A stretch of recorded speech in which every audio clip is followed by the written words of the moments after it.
오늘 우리에게 주신 하나님 말씀은 에베소서 6장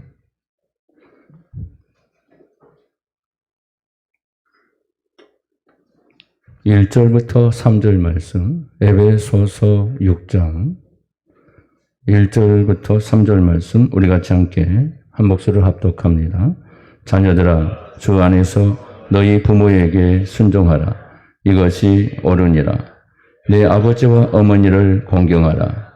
이것은 약속이 있는 첫 계명이니 이로써 내가 잘되고 땅에서 장수하리라. 할렐루야. 옆 사람과 인사합시다. 오늘 또 잘 오셨습니다. 오늘 무슨 날이에요? 어버이주일. 네, 어버이주일. 점점 어버이주일이 의미가 없어지는 그런 시대에 우리가 살고 있습니다. 어버이주일을 맞이해서 부모를 더 공경하고 부모를 더 생각하는 그런 복된 시간이 되시기를 주님의 이름으로 축복합니다. 자, 늘 똑똑하게 굴고 있는 부모를 기쁘게 했던 어떤 한 아이가 있었다고 해요. 우리 아들 커서 뭐 될까 이렇게 부모가 물어보니까 대통령. 엄마가 신이 나가지고 또 물었대요. 아들 대통령 되면 엄마에게 뭐 해줄래? 그러니까 곰곰이 생각하다가 짜장면. 엄마가 기분이 대따 나빠가지고 짜장면은 너나 먹어라. 여러분, 우리가 부모를 기쁘게 한다는 것은 말 한마디가 얼마나 기쁘게 하는 것인 줄 우리가 늘 경험하고 있습니다. 돈도 안 드니까 늘 복된 말, 기쁜 말, 우리 부모에게 기쁨이 될 수 있는 그런 말들을 많이 할 수 있기를 바랍니다. 집 한 채 사줄게요. 그럼 얼마나 기쁘겠어요. 자동차 사줄게요. 그럼 얼마나 기쁘겠어요. 그게 꼭 그렇게 되지 않는다 할지라도 부모의 마음은 기쁜 거예요. 자녀가 이렇게 부모의 마음을 갖고 있다는 거, 부모에게 뭔가를 해주고 싶은 마음이 있다는 것 자체만 들어도 부모의 마음은 흡족하고 눈물이 날 지경이죠. 여러분, 부모에게 효도하며 부모의 마음에 기쁨을 주는 여러분 되시길 바랍니다. 자, 오늘 어버이 주일입니다. 그래서 부모님의 사랑과 은혜를 다시 한번 새롭게 보는 동시에 영적인 우리 하나님, 자, 우리 하나님의 은혜와 사랑도 동시에 경험할 수 있는, 체험할 수 있는 그런 복된 시간이 되시기를 바랍니다. 자, 오늘 본문의 말씀을 시작부터 그 명령의 대상을 밝히고 있는데요. 1절에 보니까 자녀들아 너희 부모에게, 또 2절에 보면 내 아버지와 어머니를. 자, 오늘 본문에서 명령의 대상은 바로 자녀들이라는 것을 우리에게 가르쳐 줍니다. 그리고 그들이 하나님이 주신 뜻대로 성령의 충만한 능력으로 의무를 다해야 할 대상은 바로 너희 부모에게 하는 것이다. 이렇게 말씀하고 있어요. 바울은 너희 부모에게 내 아버지와 어머니라고 두 번이나 강조하면서 자녀들이 각각 자기 속한 가정에서 자신의 부모, 자신의 아버지와 어머니 모두에게 어떻게 해야 할 것인가에 대한 이 부분, 하나님의 뜻이 무엇인가를 분명히 밝혀주고 있습니다. 하나님의 큰 사랑으로 구원받은 성도는 그래서 마땅히 옛사람의 어리석은 생각을 버리고 하나님의 뜻대로 성령 충만한 가운데 이 말씀에 순종해야 한다는 것을 사도 바울이 강조하고 있습니다. 그럼 우리가 부모를 공경하는 것이 왜 우리에게 필요한 것인가? 자녀들로서 왜 이것이 마땅한 것인가? 첫째로 보면은 옳은 일이기 때문입니다. 자, 부모를 공경하는 것이 어떤 거라고요? 옳은 일이라는 거예요. 자, 그럼 먼저 첫 번째 보면 자녀들이 왜 부모를 공경하는지 그 부분에 대해서 이유를 분명하게 말씀하죠. 1절 끝부분에 보면 그 해답이 나옵니다. 이것이 어떤 거라고요? 옳으니라. 자녀가 부모를 공격하는 것은 옳은 일이라는 거, 마땅한 것이다. 당연한 말이죠. 신기한 것은요, 바울이 이 편지를 기록한 로마 제국의 사상뿐만 아니라 그 지역에 장악했던 그리스, 헬라 문화 또는 서양과 동떨어진 동방의 공자 사상까지 모두가 하나같이 이 사실에 대해서 옳다고 말하고 있다는 거예요. 가르치고 있다는 거예요.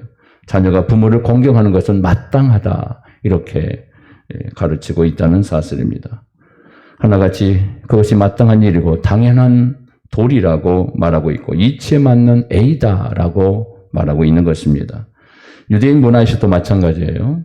자녀는 마땅히 부모에게 순종하는 것이 옳은 일이다. 이렇게 탈무드가 가르치고 있고 율법에도 분명하게 가르쳐 주고 있습니다.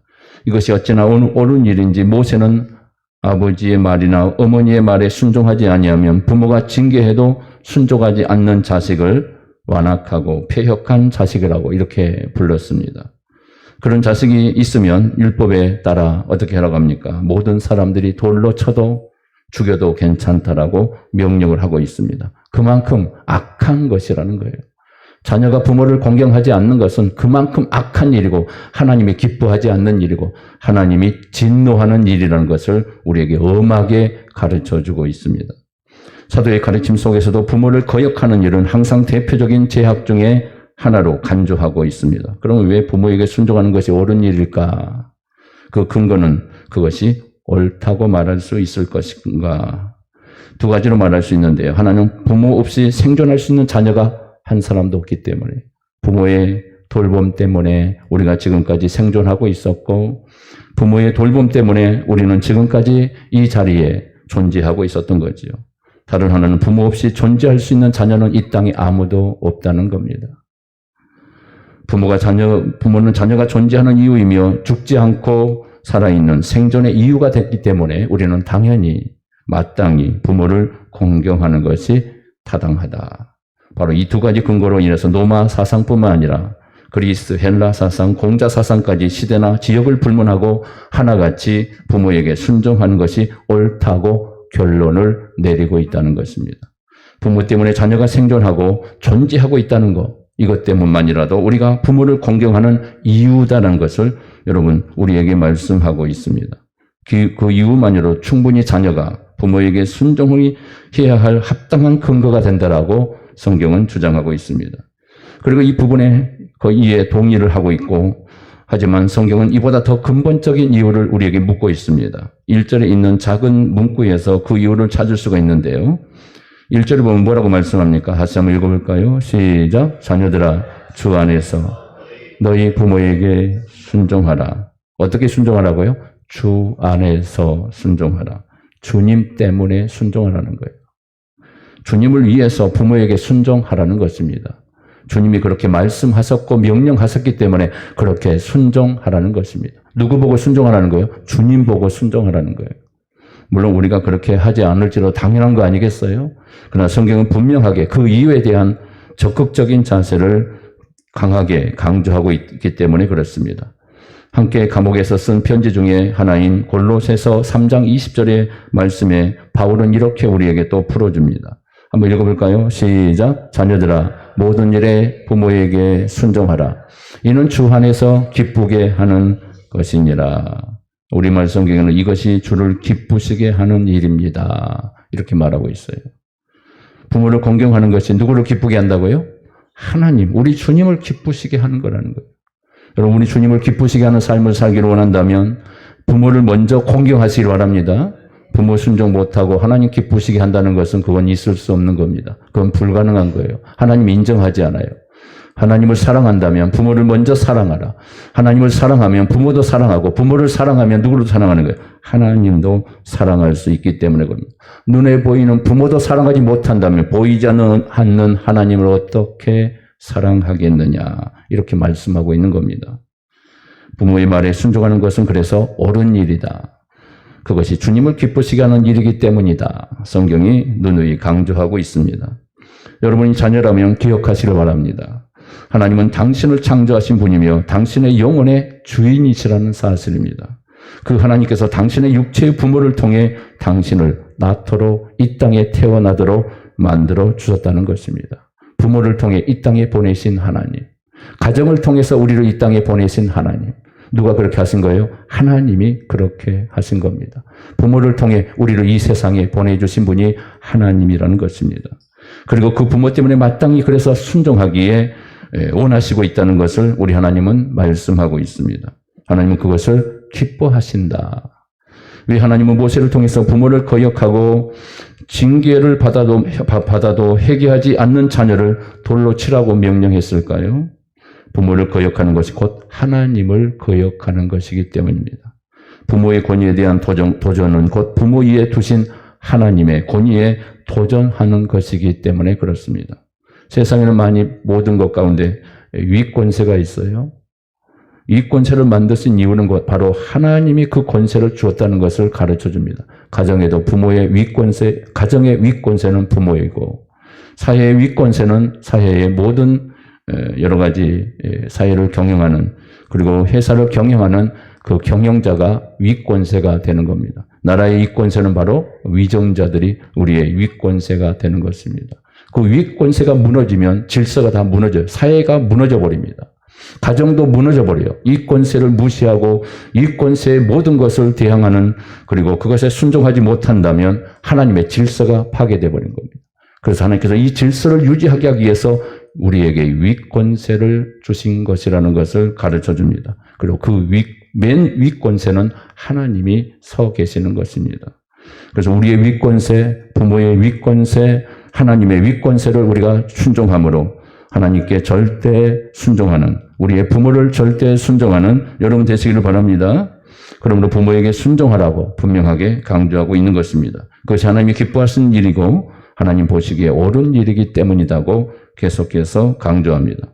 여러분이 부모라면 자녀를 바라보면서 들었지 무조건 순종해야 돼 이렇게 말하는 것이 아니라 자녀에게 무엇을 명령하는 것으로 우리가 모든 것을 가르치는 것이 아니라 하나님 말씀에 이런 근거가 있기 때문에 하나님 말씀대로 순종해야 한다. 이렇게 가르쳐야겠죠. 골로새서 3장 20절에 아까 읽었던 것처럼 모든 일에 부모에게 순종하라 이렇게 명령하고 있어요. 모든 일이에요. 모든 일. 어떤 일도 순종해야 한다는 거예요. 따라갑니다. 부모의 모든 일에 순종하자.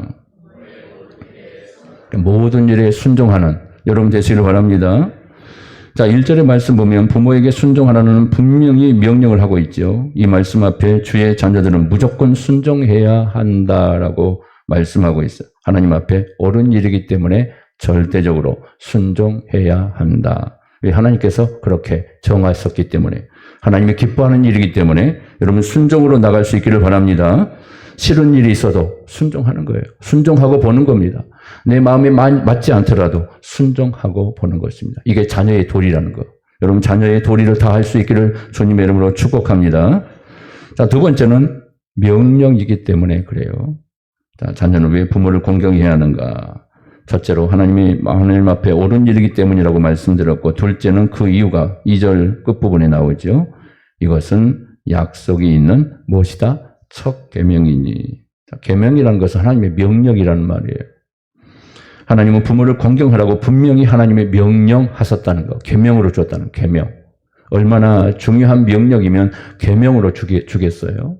우리 자녀들에게 계명으로 주셨다는 거. 절대적 명령이라는 겁니다. 하나님이 명령하신 일이기 때문에 우리가 순종하고 공경해야 한다는 것을 우리에게 가르쳐주고 있습니다. 공경은 1절에서 나오는 순종과 비슷한 의미를 가지고 있지만 조금 달라요.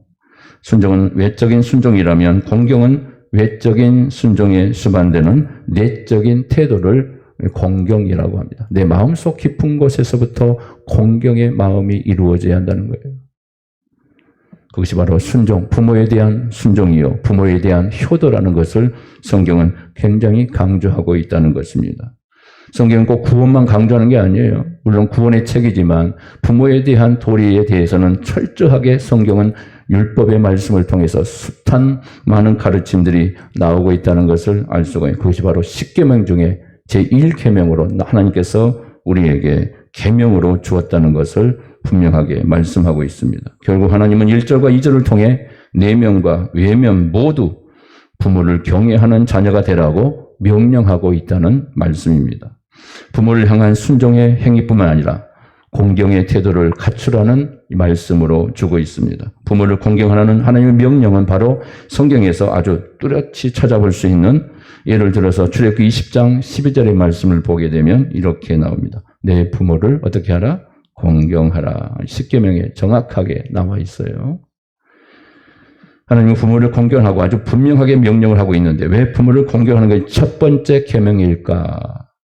2절에 보면은 오늘 본문 2절에 이것은 약속이 있는 첫 계명이니 출애굽기 20장에 모세를 통해서 10계명을 주셨죠. 자, 10계명은 1계명부터 4계명은 인간이 하나님을 향해서 지켜야 할 삶의 태도를 말씀합니다. 5계명부터 10계명까지 인간과 인간 사이에 지켜야 할 계명에 대해서 제 첫 번째 계명으로 뭘 줬다고요? 내 부모를 공경하라. 인간과 인간 사이에 지켜야 할 것이 그 계명으로 줄 때 하나님이 첫 번째 계명으로 내 부모를 공경하라. 그래서 첫 계명이 되는 거예요. 인간에 대한 도리 그 첫 번째가 그것은 부모에 대한 순종이다. 공경이다. 하나님이 이걸 강조하고 있다는 거예요. 가정이 무너지면 안 되기 때문에 가정을 소중하게 생각하신 거예요. 가정의 중요성을 우리 하나님이 누구보다도 귀하게 보시고 계신다는 겁니다. 가정을 제정하신 하나님은 또 가정을 지키는 데 있어서도 중요하게 강조하고 있다는 겁니다. 자녀와 부모 사이에 많은 갈등이 있겠지만 그러나 자녀로서 부모에 대한 순종이 얼마나 중요한 것인가를 가르쳐 주고 있습니다. 그래서 첫 계명으로 하나님 주신 거예요. 첫 계명으로 가르쳐 주신 겁니다. 하나님과의 관계를 제외한 인간과 인간 사이의 관계에서 하나님께서 우리에게 명령하신 가장 중요한 첫 명령은 바로 당신의 부모를 공경하라. 따라서 합니다. 부모를 공경합시다. 자, 이 명령이 얼마나 엄중한 것인지 알려면 반대로 부모를 공경하지 않으면 하나님께서 부모를 저주하고 조롱하는 자들에게 하나님이 뭐라고 말씀하셨는가를 우리가 살펴보면 정확하게 알 수가 있습니다. 자, 부모를 거역하는 자, 부모를 조롱하는 자, 그들에게 하나님이 어떻게 하라고 말씀했냐면 아주 무섭게 말씀하셨어요. 자, 한번 볼까요? 출애굽기 21장 17절의 말씀 보면 이렇게 나옵니다. 시작. 자기의 아버지나 어머니를 저주하는 자는 반드시 죽일지니라. 존재 의미를 상실해버려요. 그런 존재는 존재 가치가 없다고 하나님께서 제거해버린다고 말씀하고 있어요. 그만큼 엄중하다는 거예요. 사회가 무너지는 이유가 무엇입니까? 가정이 파괴되는 이유가 무엇입니까? 자녀들이 부모로부터 탈선하고 여러 가지 물론 부모의 문제도 있을 수 있어요. 그러나 자녀가 부모를 반역하고 부모를 저주하며 부모의 관계를 파괴시키는 모든 사건들이 일어남을 통하여서 부모와의 관계가 깨어져 버리는 가정이 파괴되는 수많은 일들이 발생하고 있습니다. 지금 사회에 보면 무섭게 변해가고 있죠. 그래서 아버지나 부모님을 저주하는 자는 반드시 죽여야 한다. 뭐 오늘날은 그렇게 하지 않지요. 사회법이 있고 또 국가의 법이 있기 때문에 그 법에 따라 처리하기는 하지만은 이런 성경의 구약시대의 이스라엘 백성들이 광야에서 생활할 때는 그들에게 있어서 엄하게 이 법을 정해 주셨습니다. 절대 부모를 반역하지 못하도록 하나님이 명령하셨다는 거죠. 자, 신명기 27장 16절의 말씀 보면 또 이렇게 나옵니다. 같이 볼까요? 시작. 그의 부모를 경홀히 여기는 자는 저주를 받을 것이라 할 것이요. 모든 백성은 아멘 할지. 이게 당연한 일이라는 거예요. 부모를 거역하고 부모를 경홀히 여기는 자가 있다라면 그들은 저주를 받아 마땅하다. 이것은 아멘, 아멘 모두가 인정하고 모두가 그렇게 생각한다는 것입니다. 이만큼 엄청난 무서운 죄가 바로 부모를 공경하지 않는 부모를 무시하고 경홀히 여기는 죄가 얼마나 큰 죄인가를 성경은 분명하게 가르쳐 주고 있는 것입니다. 하나 더 말씀을 살펴보면 잠언 30장 17절의 말씀 보면 또 무서운 말씀이 나옵니다. 같이 볼까요? 시작. 아비를 조롱하며 어미 순종하기를 싫어하는 자의 눈은 골짜기의 까마귀에게 쪼이고 독수리 새끼에게 먹히리라. 부모를 쳐다볼 때 째려보는 눈치를 주어도 하나님은 이렇게 하시겠다고 말씀하고 있어요. 공손하게 부모에게 순종하고 순종한 눈으로 주님 앞에 주님을 순종하는 마음처럼 부모에게 순종하라는 것을 말씀하고 있습니다. 여러분 순종의 삶을 사시길 바랍니다. 하나님을 섬기는 것처럼 부모를 섬기시길 바랍니다. 아주 무서운 심판을 끔찍한 저주를 이렇게 선언하고 있지 않습니까? 하나님의 명령이 얼마나 엄중하고 무서운가를 우리에게 가르쳐주고 있는 것이에요. 부모를 공경하기는 참 쉬운 일이 아닐 때가 많이 있습니다. 어렸을 때는 부모에 대한 순종을 우리가 어쩔 수 없이 힘이 없기 때문에 나약하기 때문에 부모의 힘이 더 강하기 때문에 혹은 우리가 순종할 수 있고 공경할 수 있어요. 그러나 우리가 시간이 지나면서 머리가 커집니다. 그리고 더 힘이 생깁니다. 부모의 여러 가지 불완전한 것들을 보기 시작합니다. 부모의 실수도 보게 됩니다. 부모의 여러 가지 많은 흠 있는 것들을 보면서 자녀들이 실망할 때가 있습니다. 그래서 부모에 대한 반역, 부모에 대한 진노, 부모에 대한 분노를 일으킬 수가 있습니다. 그럴지라도 부모에 대한 순종은 절대적이라는 것을 우리는 기억해야 합니다. 때로는 부모에 대한 판단, 자녀의 판단이 더 옳을 때가 있습니다. 자녀의 생각이 더 지혜로울 때가 있어요. 부모가 치명적인 약점을 보일 때도 있습니다. 인격적으로 결함을 통해서 자녀들에게 실수를 범할 때도 있습니다. 나를 낳고 기르신 분이니까라고 이해하려고 해도 공경하기까지는 힘든 순간들이 찾아올 수 있습니다. 아무리 그럴 때라도 자녀들의 마음속에는 강력하게 솟아나는 그 불같은 반항심을 잠재울 수 있어야 돼요. 부모를 공경해야 할 이유가 분명히 있다는 것을 다시 한번 마음에 새기고 순종해야지. 그래도 순종해야지. 하나님이 주신 명령이요, 하나님이 주신 말씀이기 때문에 우리가 그 말씀 따라 순종해야지. 이런 순종의 마음으로 돌이킬 수 있기를 주님의 이름으로 축복합니다. 이게 분노해도 안 되는 거예요. 분노해서는 안 돼요. 부모와 다투도 안 되는 겁니다.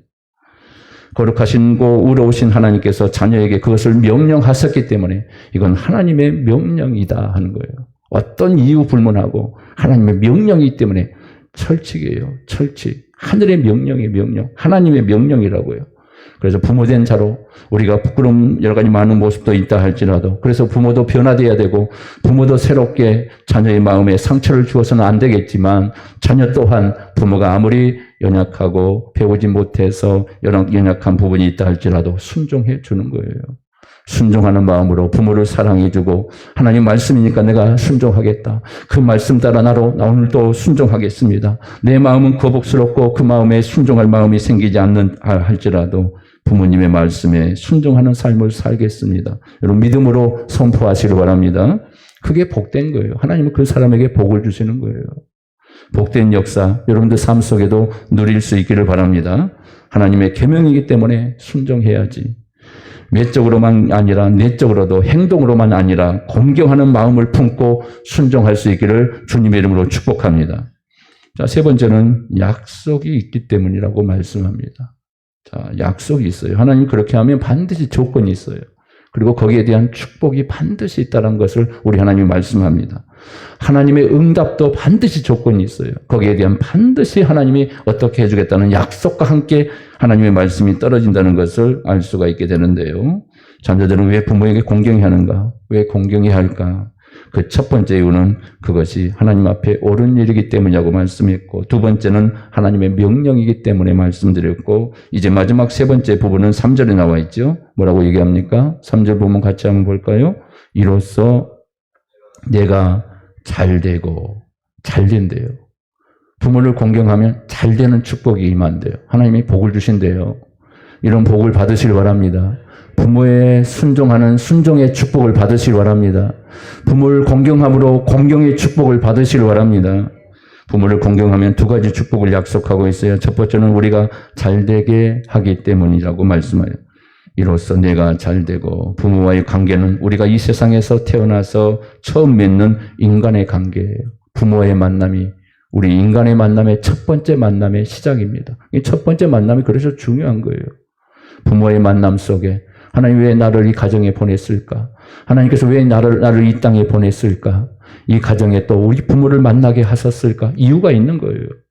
더 좋은 가정, 행복한 가정, 더 부유한 가정에 태어났으면 얼마나 좋았을까? 더 좋은 나라에 태어났으면 얼마나 더 좋았을까라고 생각하면서 부러워하면서 불평, 불만, 원망, 부모에 대한 여러 가지 모든 폭언들을 예치며 분노해봐야 아무런 소용이 없어요. 이미 일은 일어났고 이미 하나님은 이 땅에 우리가 보내짐을 받아 되었고 그 모든 결과는 우리가 인정하고 하나님께 감사할 뿐인 겁니다. 오직 감사하시길 바랍니다. 나를 보내신 것도 하나님이시요. 이 가정에 보내신 것도 하나님이요. 하나님 왜 이 불행한 가정에 나를 보냈습니까? 왜 불행한 가정에 나를 이곳에 부모를 만나게 했습니까? 하나님 너무나 원망스럽습니다. 하나님 내 가정을 저주하고 싶습니다. 내 부모를 저주하고 싶습니다. 이런 기도는 절대 하지 말라는 거예요.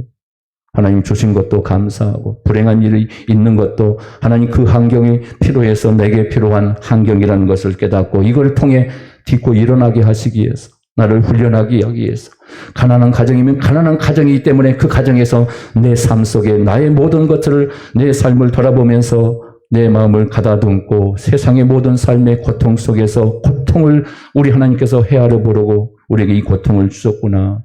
어려운 가정이면 어려운 가정대로, 부유한 가정이면 부유한 가정대로 만족하며 감사하며 하나님께 감사하는 여러분 되시길 바랍니다. 이게 복된 거예요. 하나님이 그 마음을 받으시는 거예요. 그래서 복되게 하시는 거예요. 나의 명령을 지키고 있구나. 내가 명령한 대로 너는 순종하고 있구나. 내 명령이기 때문에 너는 그 아픔 속에서도 고난 속에서도 너는 그 말씀에 순종하고 있는구나. 하나님의 뜻을 깨닫는 거예요. 하나님의 비밀을 깨닫는 겁니다. 그래서 하나님의 사랑을 깨닫게 되는 것입니다.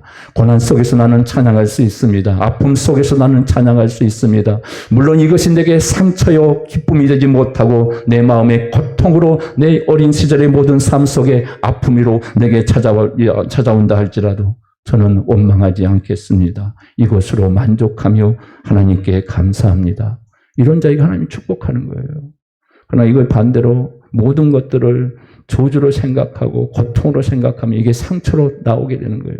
하나님, 나는 부모 때문에 상처받았습니다. 나는 부모 때문에 이런 아픔을 갖고 있습니다.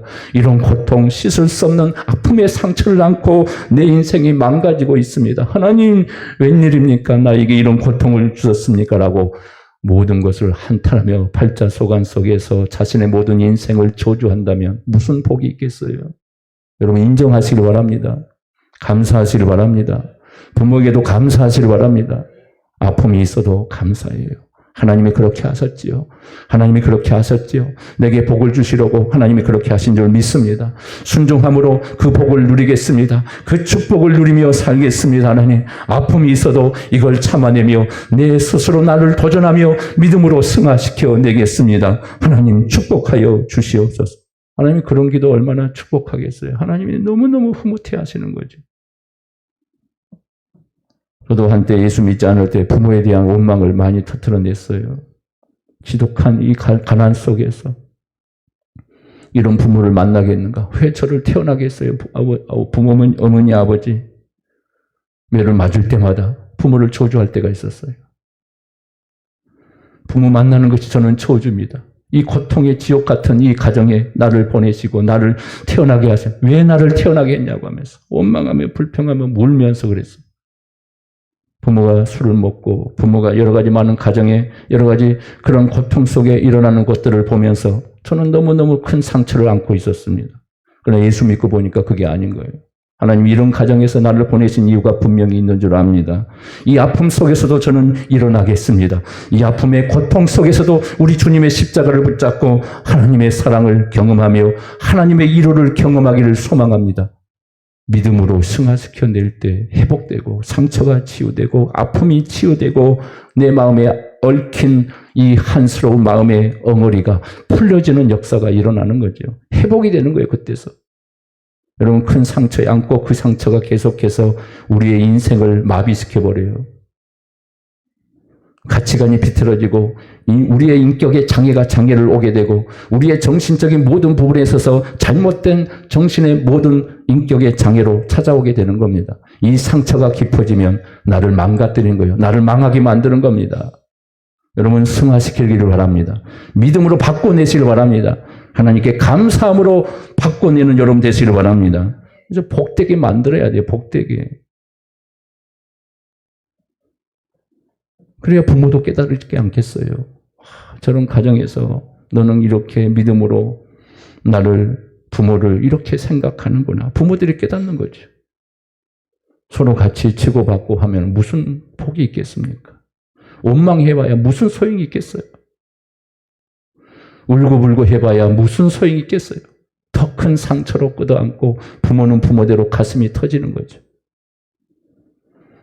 그래서 부모의 관계 속에서 이 관계를 회복해낼 때만이 우리의 모든 삶 속에 복된 역사가 일어나고 이런 가정에서도 고통의 가정에서도 부유한 가정에서도 모든 것을 국복해낼 때 우리가 만나는 모든 사람들과의 관계 속에서 우리 주변의 관계가 회복이 되는 역사가 일어나요. 그렇지 못하면 가정에서 실패하면 우리의 모든 삶은 거기서부터 꼬이기 시작합니다. 비틀어지기 시작하는 거예요. 만남의 관계가 다 꼬여버려요. 그래서 부모의 관계에서 성공하면 인간관계의 모든 문제에도 성공할 수 있다는 사실을 여러분 믿으시길 바랍니다. 관계 속에 이루어지는 거예요. 사람의 관계, 하나님과의 관계, 모든 것은 관계 속에서 이루어지고 있다는 거. 관계를 무시하면 안 돼요. 그래서 관계는 항상 좋은 관계로 맺으셔야 돼요. 사람과의 관계도 마찬가지예요. 교인과의 관계, 성도와의 관계도 마찬가지예요. 행복한 관계, 믿음의 관계, 사랑의 관계로 만드시기를 바랍니다. 부모의 관계를 잘 맺으시기를 바랍니다. 그러면 여러분들이 하는 다른 모든 일들이 확실하게 잘 되는 역사가 일어날 겁니다. 그런 고통 속에서 훈련되고 그 믿음을 키워낸다라면 요셉과 같은 사람이 그래서 나오는 겁니다. 형통의 사람이 나오는 거예요. 믿음의 역사가 일어날 줄 믿습니다. 하나님이 약속한 대로 그 약속은 바로 복되게 잘 되는 역사, 이 땅에서 잘 되는 축복으로 하나님이 갚아 주실 줄 믿습니다. 둘째는 우리가 장수하기 때문이라고 성경은 말씀합니다. 여러분 장수 좋잖아요. 옆 사람에게 인사합니다. 장수하세요. 다시 말합니다. 건강하게 장수하세요. 장수하려면 건강하게 장수하셔야 돼요.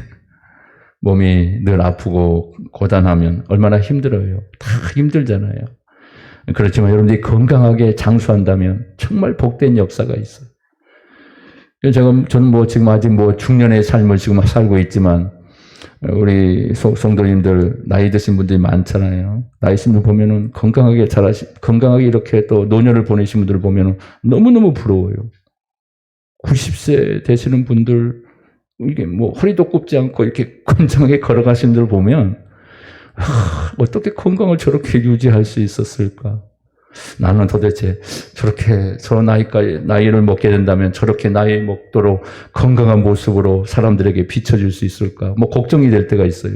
얼마나 건강을 잘 관리했으면, 잘 걸어다니, 90이 돼도 막 뛰어다니고 막 날아다녀요. 여러분 건강하게 여러분 장수하시길 바랍니다. 부모를 공경하면 두 번째 약속은 장수의 축복이랍니다. 성경에 보면 자신의 수를 다 못 채우고 죽은 사람들이 많이 있습니다. 하나님께 범죄하고 타락해서 징계를 받아서 자신의 수를 다 채우지 못하고 죽은 사람, 비극적인 사람이죠. 모든 사람은 다 수가 있어요. 수. 하나님이 정한 수가 있어요. 그 명이 있다고요. 내 생명의 명이 있다고요. 어떤 사람은 건강치 못한 그런 부분도 있지만은, 그러나 그 수가 다하게까지 그 건강이 아무리 나쁘다 할지라도 하나님의 그 수를 다하게 하세요. 건강치 못한 가운데서도 100세를 누린 사람도 있고, 건강한 모습으로 100세를 누린 사람이 있고, 하나님께서 수를 다 정하셨어요. 그 수만큼 우리는 살게 되는 겁니다. 그래서, 하나님 빨리 너의 생명 데려가십시오. 이렇게 이런 기도를 하지 마세요. 하나님의 때가 다 있어요. 주신 때 더 기도하라고 하나님이 내게 주셨네요. 하나님 더 기도하겠습니다. 할렐루야. 그래야 상처 속에 아픔 속에도 우리가 견디면서 빨리 천국 가야지. 천국 가고 싶어요. 비극과 슬픔 속에서 어떻게 계속 살 수 있겠습니까? 여러분 믿음으로 모든 것을 바꿔내시길 바랍니다. 하나님께 기도함으로 하나님 더 기도하라고, 아프지만 내게 생명을 주셨구나. 아직 구원받지 못한 사람들이 있기에 그 사람의 구원을 위해서 나를 이 땅에 남겨두셨구나. 가족의 구원자가 아직 없다라면 하나님 나를 이 가정의 구원자로 세우기 위해서 하나님 이 가정의 생명의 구원자로 나를 남겨두셨구나. 이렇게 생각하면서 기도하시길 바랍니다. 기도하시길 바랍니다. 기도로 이겨내시길 바랍니다. 아픔과 고통을 이겨내시길 바랍니다. 슬픔도 이겨내시길 바랍니다. 부모에 공경하게 되면 장수의 축복을 약속하는데 출애굽기 20장 12절에도 이렇게 나옵니다. 보면 이렇게 나옵니다. 같이 볼까요? 시작. 내 부모를 공경하라. 그리하면 내 하나님 여호와가 내게 준 땅에서 내 생명이 길리라. 하나님께서는 약속을 분명하게 하셨어요. 부모를 공경하면 생명이 길 것이다. 우리 주님께서 하나님께서 말씀하신 것입니다. 이 약속 누리시길 바랍니다. 장수의 축복은 하나님이 주신 복이에요. 하나님 빨리 죽고 싶어요. 그러지 마세요. 하나님 나 80세께만 죽고 살다가 죽게 해주세요. 그런 기도도 하지 마세요. 하나님이 정한 때 다 하는 거예요. 정한 때가 차기까지 여러분들 기도의 사명이 있다는 거 생각하시고 기도의 사명 망각하지 마시고 더 기도하시길 바랍니다. 하나님께서 부모를 공경하면 축복을 약속하는 이 명령이 얼마나 중요한 것이냐면 약속을 주시면서까지 장수의 축복까지 말씀하시면서 부모를 공경하라고 명령하셨다는 사실입니다.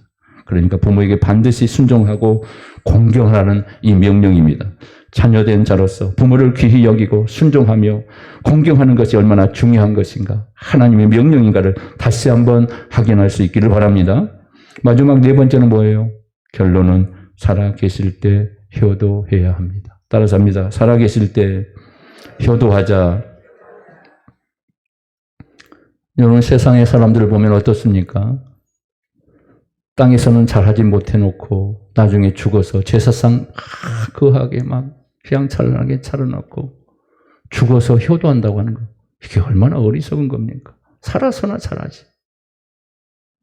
이 세상 사람들이 그렇게 생각해요. 그래서 막 살아서 생전에 못했으니까 뭐 제사상을 거하게 차려서 제사상이라도 효를 해야겠다. 이게 정말 어리석은 일이죠.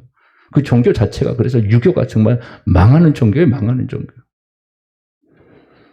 성경의 10가지 계명 중에서 9가지 계명은 평생 나를 따라다니는 계명입니다.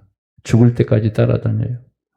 그러나 제 5계명만큼은 어느 날 문득 내 곁에 떠나버리는 계명이라는 거예요.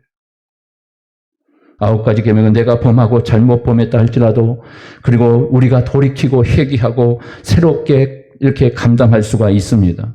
그러나 내 부모를 공경하는 이 5계명의 만큼은 어느 날 갑자기 내 곁을 떠나가 버리더라는 것이죠. 그래서 어버이를 잃고 서러워서 송강 정철 선생님이 이런 시를 남기지 않습니까? 어버이 살아 계실 때 섬기기를 다하여라. 한 번 가신 뒤에 애달프다 어이하리. 생전에 고쳐 못할 일은 이뿐인가 하노라. 5계명은 부모님이 돌아가신 다음에야 슬퍼하며 자녀들로부터 푸대접받고 늙음의 비애가 내 인생에 비치는 그때 더욱 서러워지는 계명이 바로 이 5계명이에요. 부모 없이 부모 있을 때 이 공경의 은혜를 감당하지 못함으로 서러움과 슬픔으로 안기는 계명이 바로 이 5계명이라고. 부모 없을 때 이 계명 애쳐봐야 아무런 소용이 없는 거예요. 나이가 들면 들수록 더 슬퍼지는 계명이 내 부모를 공경하라. 느껴집니까? 부모 먼저 보내신 분들이 이 말씀을 생각해 본다면 나는 더 이상 부모에게 효할 방법이 없는데요. 끝나버리는 계명이라는 거예요. 있을 때 이 계명이 필요한 거예요. 믿으십니까? 사라지지 않을 때 이 계명을 지켜내십시오. 내가 살아 생전에 이 계명을 누리며 이 계명의 축복이 무엇인가를 부모를 통해 행하는 여러분 되시기를 바랍니다. 살아 계실 때 후회하지 말고 공경하고 효를 다하는 여러분 되시기를 주님의 이름으로 축복합니다. 그럼 여러분 혹시 부모님이 예수 믿지 않는다면 어떻게 해야 할까요? 구원의 복음을 그들에게 전해야 돼요. 예수 복음 전해야 돼요. 부모님의 구원을 위해서 어떻게 할까요? 금식 기도라도 선포해야 돼요. 부모님, 어머니, 아버지. 아버지가 예수 믿어야, 어머니가 예수 믿어야 나는 금식 기도를 해제할 겁니다. 일주일 금식 기도. 이번에도 안 믿으면 또 일주일 금식 기도 할 겁니다. 천국 가야지요. 부모님 천국 가야지요. 금식 기도 선포해야 돼요. 그 부모를 위해서 금식 기도 하십시오. 그러면 돌아옵니다. 역사가 일어나요. 내버려 두니까 안 되는 거예요. 자녀를 예수 안 믿으면요. 금식 기도 해버려요. 일주일 막 20일 해버리세요. 아멘 안 나오죠. 자녀들 돌아와요. 부모 죽을 것 같은데요. 나 때문에 죽을 것 같은데 예수 안 믿겠어요? 억지로도 예수 믿죠. 할렐루야. 부모 예수 안 믿으면 금식을 선포하십시오. 그리고 그들을 위해서, 부모를 위해서 금식 기도해 보십시오. 돌아옵니다. 역사가 일어나요. 구원의 축복이 임합니다. 이게 가장 큰 효자라는 것. 부모를 향한 구원의 축복 받지 못했다라면 이건 가장 불효의 자식이라는 걸 다시 한번 깨닫고 순종함으로 부모 모두 구원받아 우리같이 천국에서 다시 만나 우리 하나님께 영광 돌리는 우리 모두가 되기를 주님의 이름으로 축원합니다.